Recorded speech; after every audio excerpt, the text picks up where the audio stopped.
that whenever you find yourself on the side of the majority, it's time to pause and reflect. It's like everybody's talking about AI. Are you going with this wave that everybody's doing? It's cool. Ride the wave.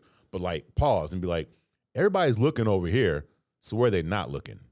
Right? And so everybody right now is looking at AI and ChatGPT. They're looking at that. Everybody's facing over here. But where they're not looking, they're not looking at people.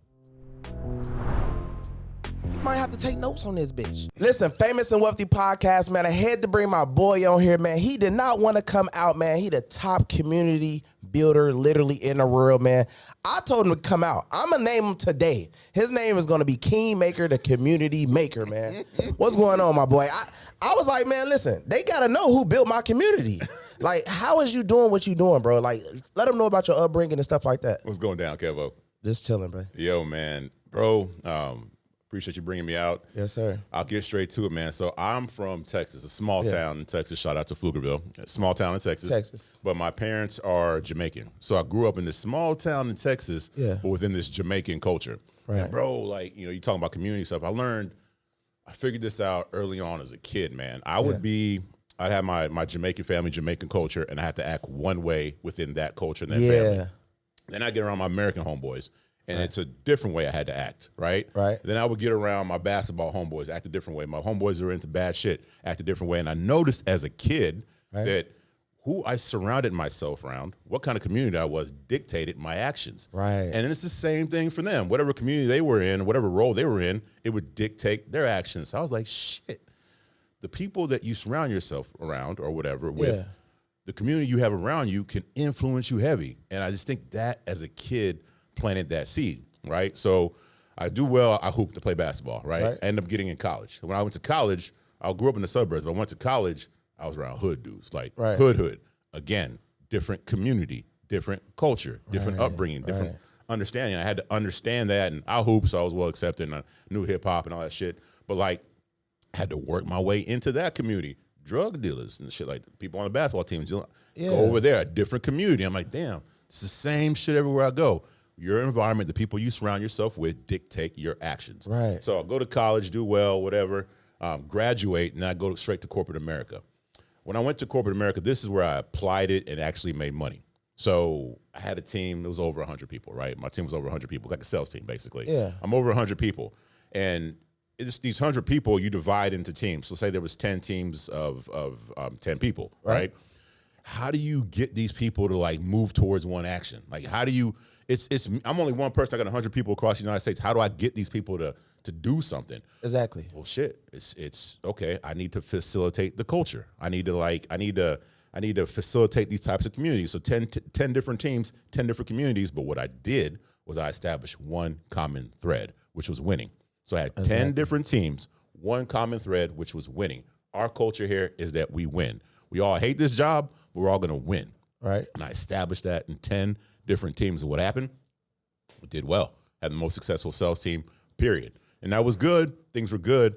But, bro, doing that, it took everything out of me. I mean, it took everything out of me. And I hated the job. Successful, but I hated the job. And then one day I'm in a cubicle, right? Sucked. I'm at a cubicle, and I get a text from my wife. It's my daughter walking. And I got it. And I remember like being real happy and see my daughter walking. Then I got real sad because I'm watching my daughter walk on a cell phone while I'm in a cube. And I hate my job. I said, man, fuck this. I'm helping this corporation make a bunch of money. I could drop dead. They'll replace me. It don't matter. Plus my daughter's doing this. I'm not with her. I said, yo, how can I take this community stuff, or how can I get out of this? How can I get out of this corporate stuff? So wanting to get out of corporate America is how I got into internet marketing. Started doing a bunch of reading, learned about it, and then that's when I got into it. So like, what was your first hit like in internet marketing? Bro, my man, most people with internet marketing, most people take a while to be successful. I hit the ground running, and I think it was because of my past where I just got good at understanding cultures. And so with internet marketing, instead of just going and trying to sell to anybody, what I did was I identified a niche, a certain person I wanted to sell to. In this case, it was horror people. I went down the rabbit hole. I was in the rabbit hole, like horror forums, interviewing people, talking to people, joining groups. Like, how do these people think? What do they value? What are these movies and stuff they talking about? Learned everything about them. Then I went based on what I learned and the research I did, I then started making horror merchandise based on what I learned from them. So my understanding of people, my understanding of cultures, I applied it there, brought it, made a bunch of merchandise, started selling. Boom, boom, boom, started selling. Had a big old store. Did the same thing for jewelry. Went and acted like a woman, created female accounts or whatever, went there, talking to women, find out what they like. I didn't know anything about jewelry. I don't know any stuff, but I'm just studying people like I always have. Right. And then boom, jewelry starts selling. But and it's not even you like know what's so crazy jewelry. though? Like this whole time I knew you, I never knew that you played ball. Bro, yeah. That's crazy. That's crazy. Back in the day, bro. And also, back in the day. You know what's so like what I want to know is like a lot of people that I bring on a podcast, they like talk about college being like a scam. Do you think college was a scam? Or like did it help you? Knowing what I know now, like I'm not gonna push my daughter towards college. And I know all these entrepreneurs I'm around, they all shit on college, right? They all, and that's cool. Yeah. That's cool. But what college can teach you some shit. Right. Like the same way going to the military or going to the army can teach somebody some shit. Like I don't want to go to the military, but if you go, you learn discipline. You learn when to wake up. You learn how to clean stuff. You learn how to get your shit tight. You learn how to work within a team. In college, it's like you have to learn. And anybody gonna wake you up and make you go to class? You got to figure that out. Would it be a personal or a private college? Would it be a personal or private college? I don't think it even matters because the principles is what you. Fuck the degree. Right. The degree don't matter. It's the principles, like discipline. Yeah. Look, I'm not great at math.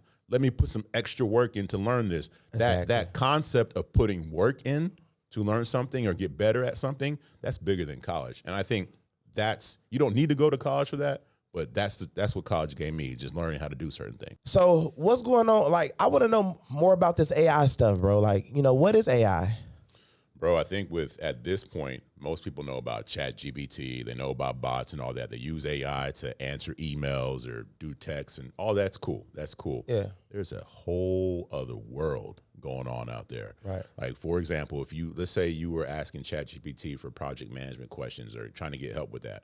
What if you could take all that knowledge and almost put it into a bot? It's an agent or agentic AI.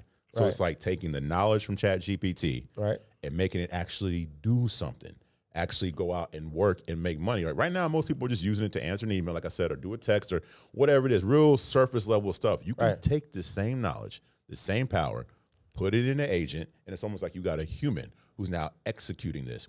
That story I said earlier about having 100 people that were doing sales for me. Yeah. If I had the same technology, if I had this technology today, back then, I need 10 people. I don't need 100. That project I was telling you about where we had went from 15 to 400 people. Yeah. It did real big. Dude, yeah. I could still do it with 15. I don't need 400. Why? Because I have these agents. I have this ChatGPT knowledge that's actually working for me, not giving me information, but doing work. Right. So listen, bro, like I want to know, when you was doing my OnlyFans, right, did you use any of this stuff that you're using now? The stuff that's available today, right? That was back in 2021. That was probably one of the craziest projects me and the team. That was one of the craziest things we did. And the technology that's out today, there was a little bit of that, little version of that back in the day. Right. But bro, I had to work, sleepless nights, all kinds of resources, working with people around the world, putting together technology to make that whole thing happen. Right. And it was worth it. I mean, it was. Hey, it was. I mean, like. You charged me 6 figures, but I made millions. Yes. You know what I mean? I can say it was worth it. You know what I mean? And the same, that technology, it worked. It was good. It did well.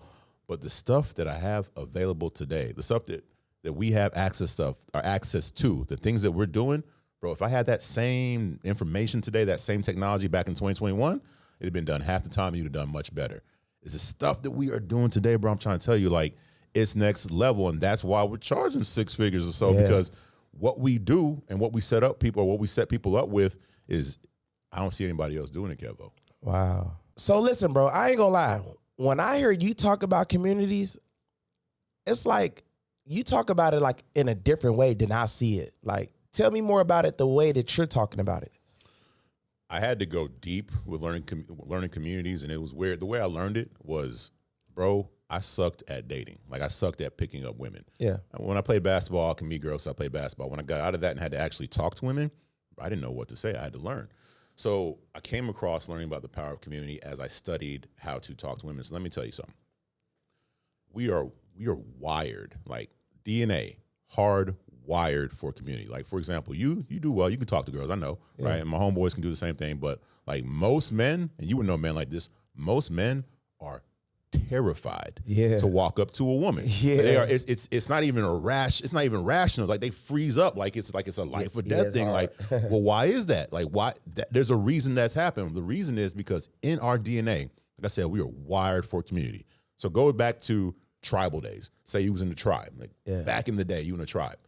If you went to enough women and tried to hit on them, talk to them, and they rejected you, or that community, that tribe rejected you, they kicked you out. Like you out. Like they kick you out of the tribe. Right. If you got kicked out of the tribe, that meant death. So that's in our DNA. That's how we're wired. Things have changed, but our DNA is still wired that if we get rejected, we could die. That's why you see men freeze up, whether they know or not. That's why they freeze up.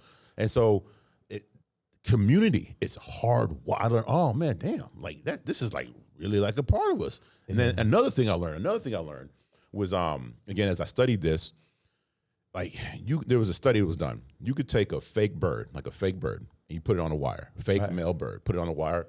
No other female birds land around it, right? You take that fake bird and put it on a wire and put two fake female birds around this fake male bird.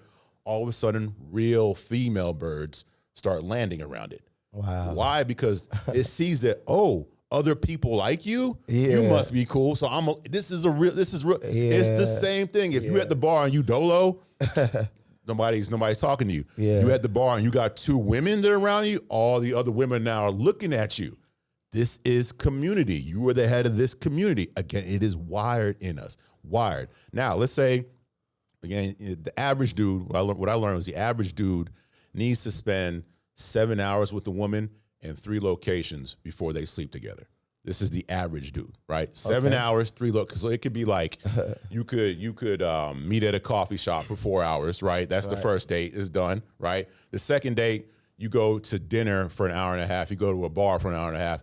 Chances are your chances of sleeping with her has significantly increased, right? I learned that a community solves that.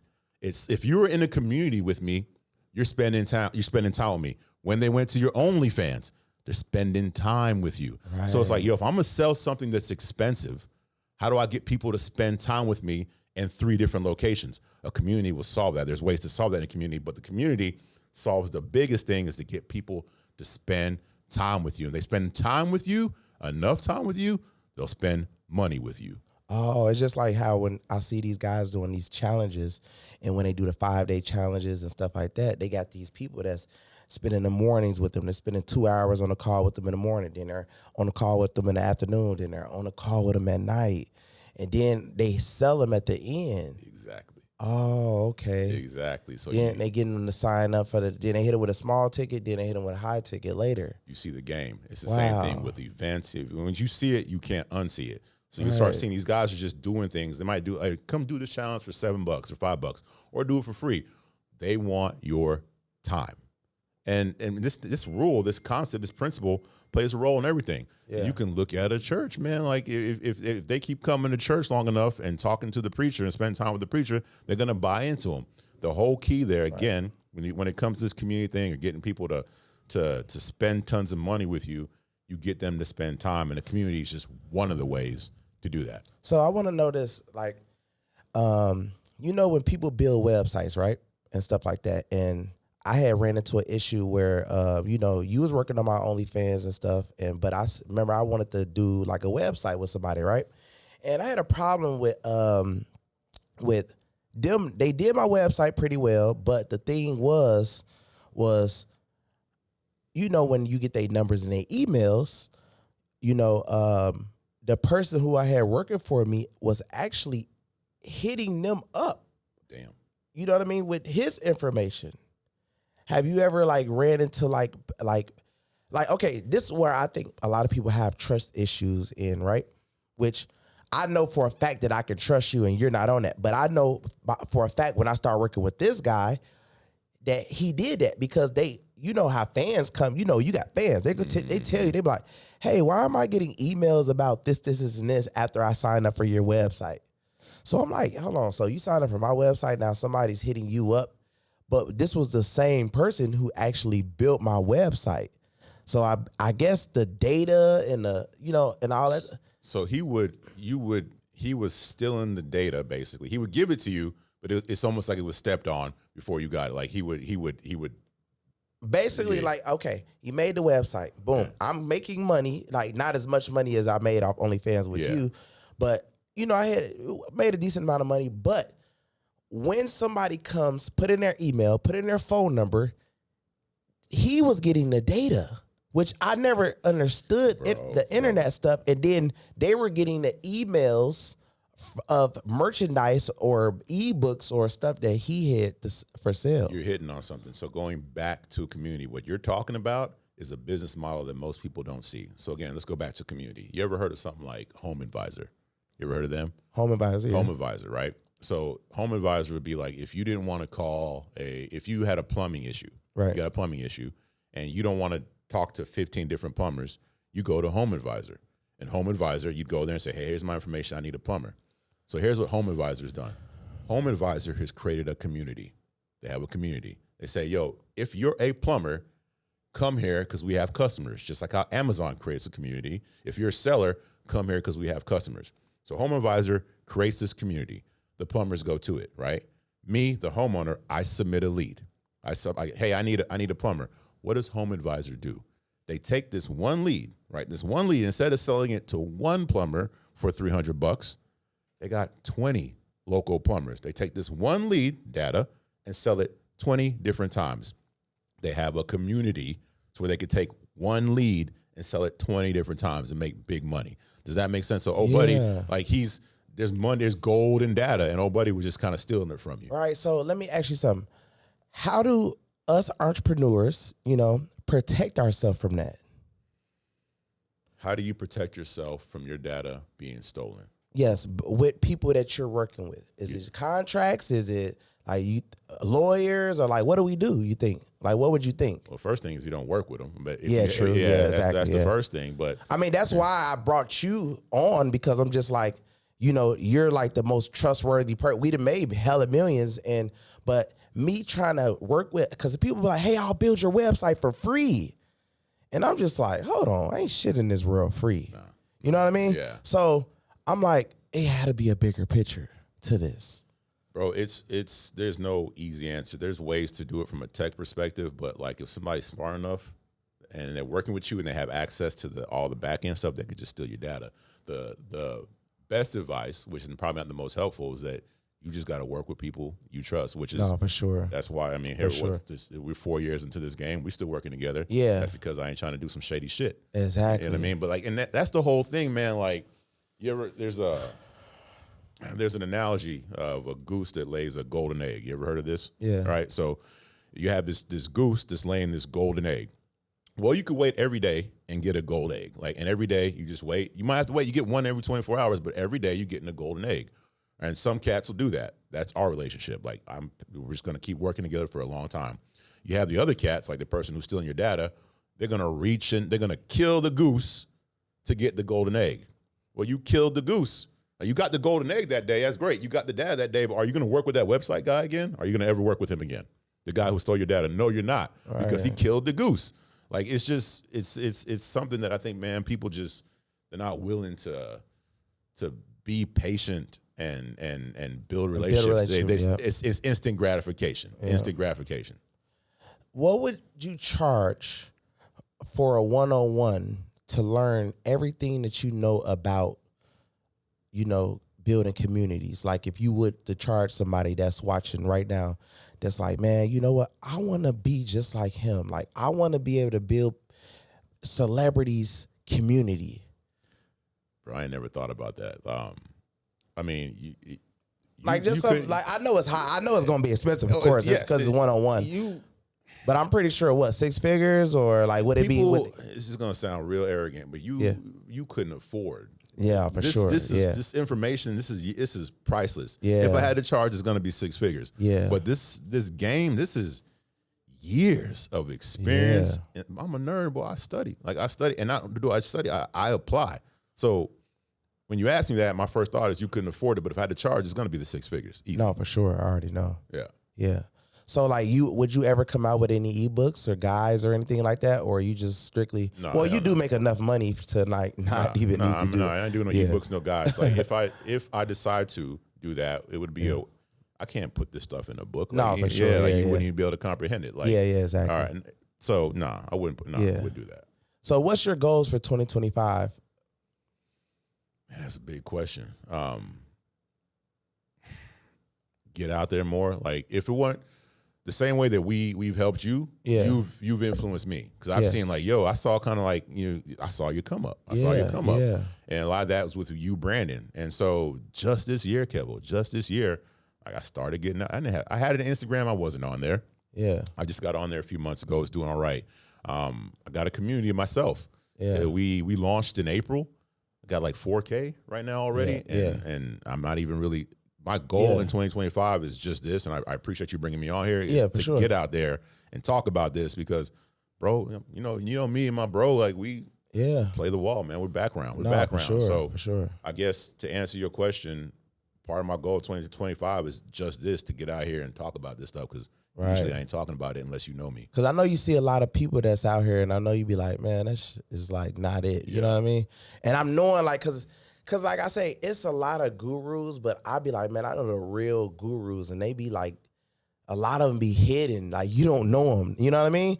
So that's why I was like, man, I'm like begging you to get on the podcast. Like, bro, just get on the podcast. You know what I mean? So literally, man, you know what I mean? It was crazy, like how crazy that OnlyFans went. Like, I would never forget how we grew from 2021, bro, like all the way up to now. It's still crazy. Just thinking about it. To see you killing it, bro, I think that's dope. And what you're talking about, like, I'm sitting back here and I'm looking at everybody talk about AI and all this latest stuff. And there was a quote that always stuck with me, whereas the quote says something. I'm a paraphrase it, but it basically says that whenever you find yourself on the side of the majority, it's time to pause and reflect. It's like everybody's talking about AI. You going with this wave that everybody's doing? It's cool, ride the wave, but like pause and be like, everybody's looking over here, so where are they not looking? Right? And so everybody right now is looking at AI and ChatGPT. They're looking at that. Everybody's facing over here, but where they not looking? They're not looking at people, bro. This is the byproduct of the rise of AI. So AI starts rising in the last 2-3 years. It's taken off, right? That's a byproduct. Guess what else has grown big time in the last 2-3 years? What? Live events. Yeah, I see. Venues up 45 to 50% because you have all this fake shit with AI out there. You don't know if this image is real. You don't know if this woman is real. You don't know if this the video. You don't know what's real. You don't know what's real. So if you don't know what's real, you desire what's real. How do you find out what's real? Well, you go out there. You go to stuff. You join communities. Sports attendance is up. Venues are up.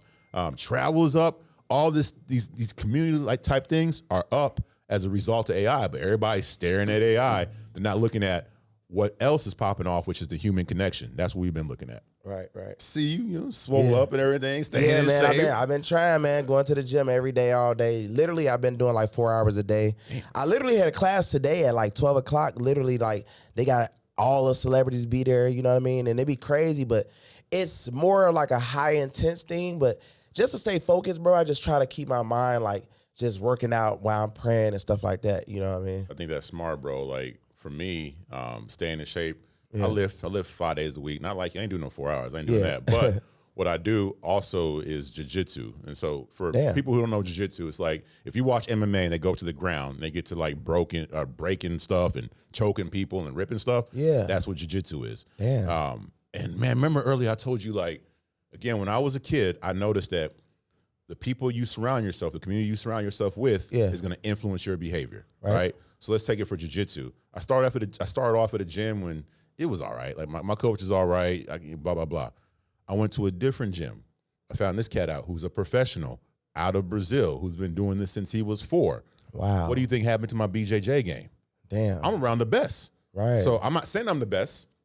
I'm way better than I was, though, because I'm around the best. And this concept, I don't just do this for business. This is a life thing for me. Let's look at, I love marketing. I love marketing the way I love jiu-jitsu. love marketing. So what do? I surround myself with the best. I'm not the best, but I'm with the best. You talk about, and if you know marketing, you're gonna know these names. There's Perry Belcher's out there. There's Webinar King, Jason Flatlin. Shout out to Jason. I'm around 𝐻𝐚. These are my boys. These are people I'm around. Right. I paid some bread. Eventually became boys with them. But the whole concept of, again, I can't say it enough.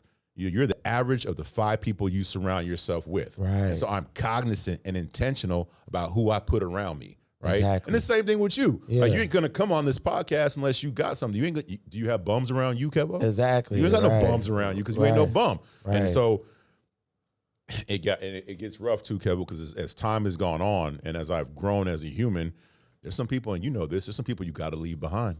No, for sure. Yeah, it's just that whole analogy. If I stand on this chair right now, is it easier for me to pull somebody up or for them to pull me down? Right. It's gonna be easy for them to pull me down, and I've seen that in my life, and so I'm around the best, bro. So anybody that's watching, right? How important you think it is to have a mentor? I think it's crucial. I think it's you. Because like, just like you were just saying, you got the best coach. He's basically your mentor. Whoever taught you marketing, that's your mentor. Yeah. A lot of people think that they can go out here and do things themselves, right? But if you're the best at something, that means that I need to know the information you know so I can get the shortcut. So you took the shortcut. Bro, I'm blessed. Yeah. I'm blessed. You know my bro, right? My big bro, you know him. And getting around that cat and cats like that, what I've learned is, like, again, you can't be a bum. Like, you have to rise to that level or you get left behind. So once you get around mentors or people who are doing things at a high level, it normalizes the abnormal. People right now can say, hey man, you can make $1 million in a month or you can make $1 million in a day. They can't even imagine it. Can't even wrap their head around They're it. like, wait, what what are you talking about? Right. But when you see it, like you see it being done, and cats are just talking about it, like they talk about how this is a good Celsius. They talk about money like in a very natural, like easy way. Oh man, I made $1 million today. Yeah. You're like, wait a minute, like this is achievable. Like this is what they doing. So when I surrounded myself with people like that, it changed my mindset. Going back to your question, that's why having a mentee or a community of people who are doing things at a high level around you is important. Exactly. So, man, last but not least, man, how could people get in contact with you, man, if they trying to get one of the biggest communities in the world like you did for me, man, with my OnlyFans? Bro, if people are serious about getting in contact with me, I'll give you guys my assistant's number. If you hit me there, she'll let me know. So the number is 305-786-6937. Again, 305-786-6937. But again, don't hit me up unless you really serious about this, because we got a fair amount going on. Yeah, let's get it. So, man, as far as everything, this Famous and Wealthy podcast, man, y'all already know I bring the best on. Y'all already know. Let's get it.